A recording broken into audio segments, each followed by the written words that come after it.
Hi, you. It's me, Nicole Phoenix Star, and this is a NikStarr podcast. I am going to do a little bit of a reintroduction on today's podcast and a little bit of a update and clarity around who I am and what I do. I got an email a few days ago, which I get each week, with the statistics of my podcast. And for some reason, last week, I got 99 new subscribers. So it must have got into something somewhere. Because that's a considerable amount of new subscribers in 1 week. Anyways, very grateful for such things. Yeah. So my name, as I said previously, is Nicole Phoenix Star. Otherwise known as NikStarr, sometimes known as Durga G or Durga G NikStarr. And these are all kind of iterations of chapters of my life, I guess. Durga G was given to me by my tantric guru, Swami. And I spent 6 months in and out of his cave in deep, intense training module, which kind of broke me in the most excruciatingly beautiful way and allowed me to kind of come back together in ways that I couldn't even imagine was possible. I am a currently 52, almost 53-year-old Australian-born woman that has spent the best part of 15 years living overseas and the last 18 months back in Australia. I'm a mother of 3. My eldest is my daughter, Ruby Shiloh Star. She's currently 25. Then my son, Harley Luther Star. He is 23. And my surprise third child, which I got surprisingly gifted to me on my 40th birthday and arrived 9 months later, is the young boy of many names. And it's so funny, the other day my mother messaged me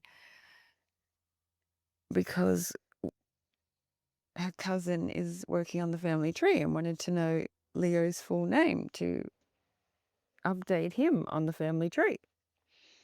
And so I didn't realize that she wasn't aware of his full name. And his name is Leo Ananda Ganesh Chambakunga Santos Star, otherwise known as He of Many Names, which is something that his big brother Harley called him when he couldn't remember all his names at first. And he's known as Leo. That guy of many names, Leo Ananda Ganesh Chambakunga Santos Star, or just call me Leo.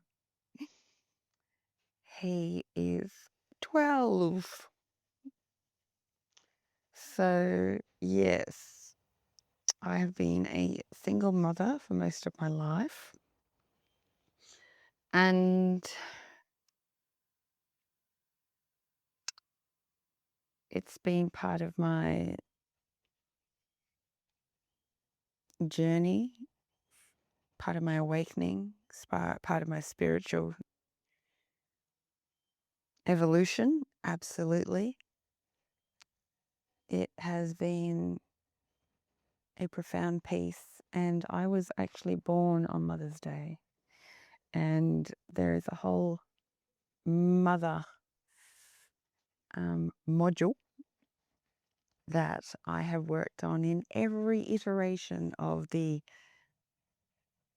conceivable meaning of the word mother. And yeah, it's been extraordinary, and I am very grateful to walk this path and all its aspects, because it can be profoundly difficult and extremely glorious. I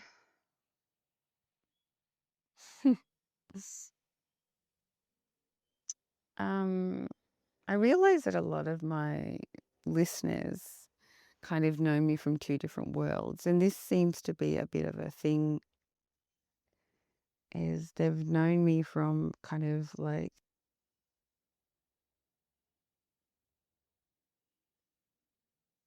for been around for quite some time, or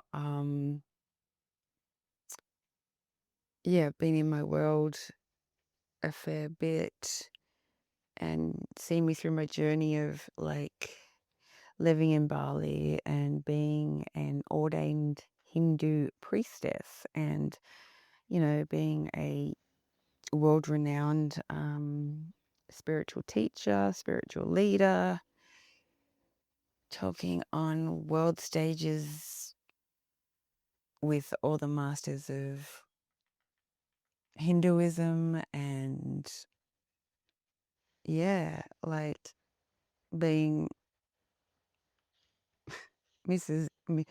she president-elect of the Hindu division of Australia, and all of these things. And there's also another part of my listeners that don't really know her and know the wellness warrior, the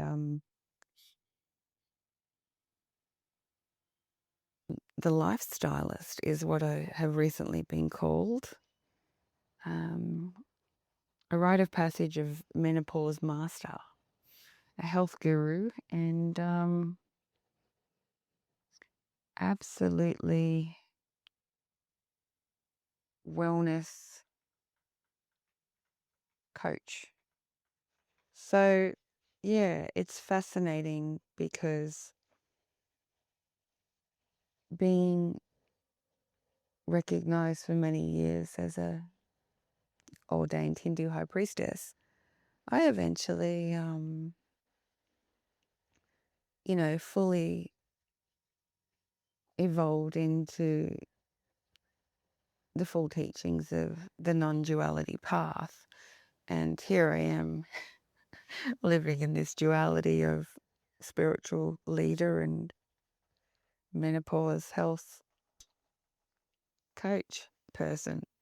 And for me, there is no separation between that. There is no difference between the two in my daily practice and my devotion, and the wisdom has absolute crossover. And it's interesting though that there is a direct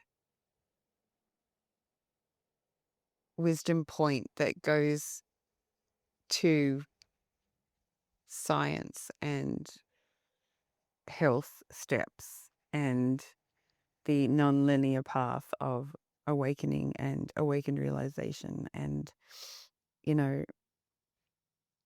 going beyond holding duality and being able to morph into non-duality. And non-duality is basically a belief of wholeness, and that there is nothing that is not included in one's reality, and I don't ever see anything as bad, therefore I don't see anything as good. they certainly have flavors of perhaps more pleasant and less pleasant as an experience, but absolutely a part of the journey, and they wouldn't be intrinsic if they weren't occurring. And there is no choice that could be made that could be better or worse. And that is essentially, a very basic perception of non duality teachings, which are just infinite and beyond. I am currently a professional house sitter, which is another funny thing. I have spent years not as a digital nomad, but as a slow traveler. Since I was 18, I hadn't lived anywhere for longer than 1 year, up until about 4 years ago, where I lived somewhere for 18 months. Oh, no, that's not true.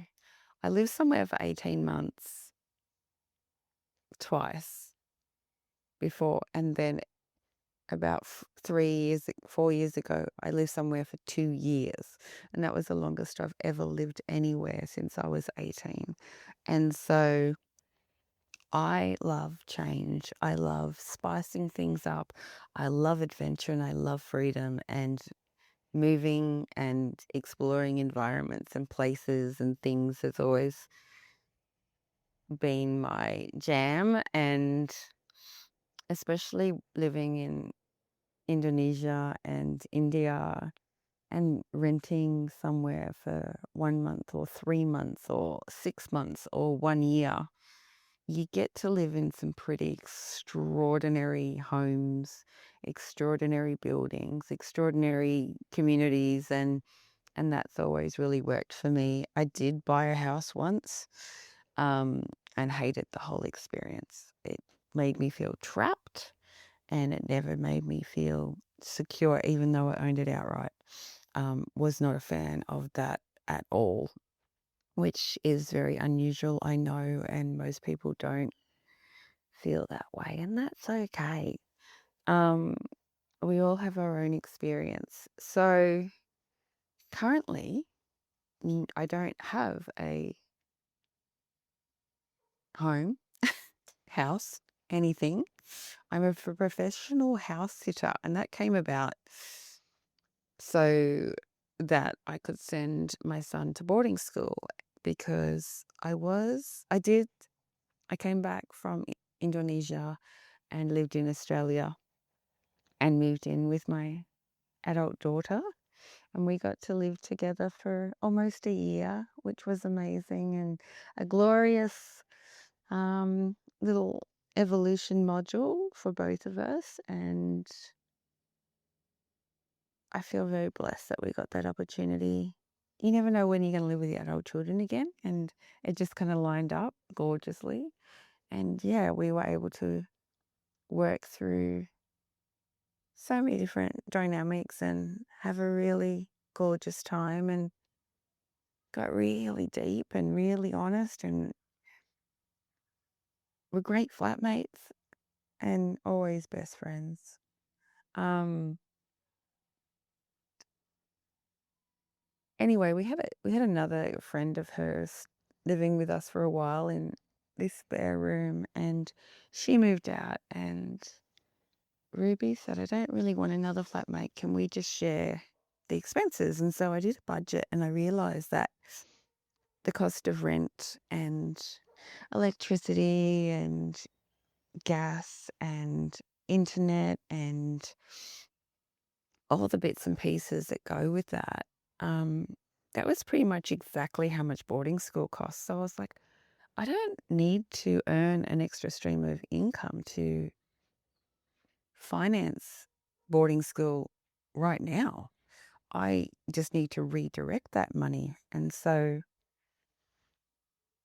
I kind of followed that energy, and it lined up. And yeah, I started house sitting for a friend of mine, and I actually have a room at her house.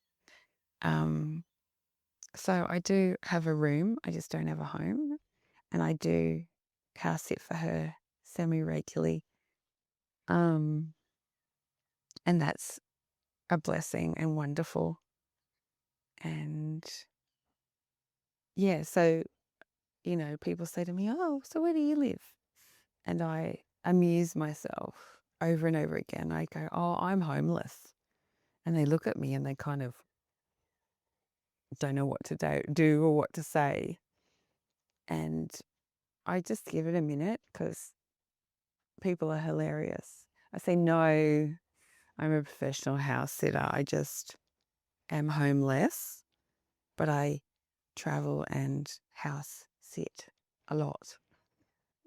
And they recover from that and ask many questions. Um, it's a little bit more clunky than I anticipated. There's a little bit of cancellation that happens and readjusting, and that always works out in a whole other amazing way, of course, but it does give you a lot of practice of non-attachment. Um, and I also have been spending probably a little bit more time than I would like trying to source and sort out sits. It's a lot more kind of time consuming than I anticipated, and the spaciousness I thought I would have not being a full-time school lunch making, bus stop dropping offing, um, seems to be filled up with a few other things, which is um yeah, interesting. Anyway, it's given me lots and lots of opportunity seeing other areas of Australia because I'm doing it Australia wide, and what different types of homes and different types of pets and different levels of neediness in pets. I did, and I did have a house sit for a month at a hobby farm with many, many, many, many, many animals, and it was hilarious and amazing and extraordinary. I'm very savvy. I've always been very resourceful, and always been a handy woman, which comes from being a extended lifelong single mother that just has to know how to be a handy woman because there's no handyman around. Um, yeah, I I did take a vow of celibacy some years ago, and I was told that I wasn't allowed to do that for life by the high priestess on the board that I went to, and that upset me because I really wanted to take that vow of celibacy for life, and it was a big, long process coming to that decision. And then I just realized, it's just identifying with another label and another rule and all this stuff. So I did adhere to that. And then I had a season actually with an ex of mine to do some completions on unresolved kind of karmic contract. And that got resolved and completed. And now I just friends, I guess, ish. um, Now I have no rules. Like, I have no desire for a partner, but if one came along that was aligned, I would just step into that. But I certainly have zero yearning, and I feel complete and I feel whole. Um, but trying to put rules on anything is not part of the non-duality path and belief and life woman that I am. So yeah, I have a ongoing, I was going to say it's a 1 year container that I teach this awaken realization state in, and that's a small group. And a lot of those have been with me for many, many years, those students. Some have been with me for over 10 years, and some 5 years, and some 2 years. And that has kind of morphed and changed over time. There's been some core students that have come in from the beginning of that. That started as a 90-day traditional tantric teachings sadhana, and it is still going 7 years later. I work one-on-one with women in containers, quite often 3 months. It's a really good container to be able to get someone who is in a hormonal health crisis, whether they realize they are or not. Most women are, if they are not feeling full of vitality and energy and happy with their weight and their aches and pains and all of that. Like, I predominantly work from women from 40 to 60, but I do have students up in their 70s, and as well as women in their 30s. I have worked with children um, as well, and yeah, I've had some students of mine recommend some children, and they're normally teenagers, and that that was just meeting them where they're at and giving them some clarity on life, and I guess, having the experience of being able to navigate my own children in a way that is aligned with my mothering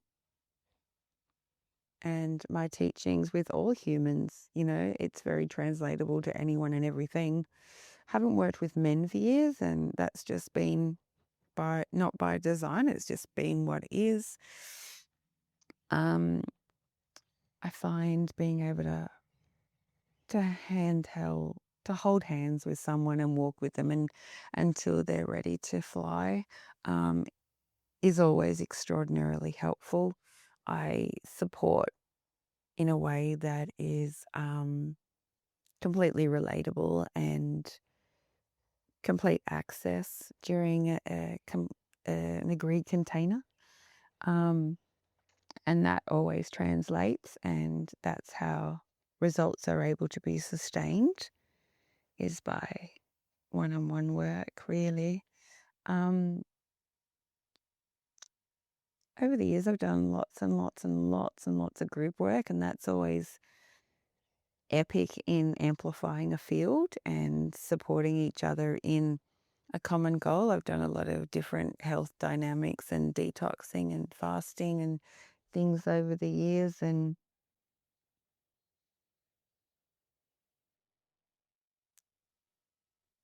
yeah, lots of different sadhanas on a lot of different spiritual teachings. But yeah, I'm really kind of just knuckling down with my group that is a closed container now. It opens every year in February, and then we get shut down for the year and go into the teachings deep together. But I do take one-on-one clients and students whenever I have time and space, and I have space now for probably two if anyone was interested. We just have a conversation and open up the space to work out what you want, what you need, and what I feel I can offer you in response to that. And we create together a container around how things will look. I'm actually open to I actually do immersions as well, where I meet someone for a week or 2 weeks or 21 days, and we side by side, one on one, live in. It's wild. It's extraordinary. It's intense. It's epic. It's so fun. So I do that too. I've done that for years on and off. One on one immersion. Come and hang out with me 24/7. Look out. It gets very exciting. It's always fun. It's always super intense. And yeah, you get bang for your buck in that, baby. Um, yeah. And, currently in my house sitting, I would be open to going into someone's home for a week and kind of setting them up in home and doing what works there. So, yeah, it's all very fluid. All right. Well, that's been a big chat. I think I'm gonna finish up there today. That's a little update. NikStarr.com. Literally. All right, my love. Thank you so much for listening, and welcome to all my new listeners. I am so grateful you're here, and I am so grateful for those people that have reached out and sent me messages and comments and things. Much love. All right. Mwah. Website www.nikstarr.com. You can always find me on Facebook, Nicole Phoenix Star, Instagram, durgaj.nikstarr. Send me a message if you want. Love you. Mwah.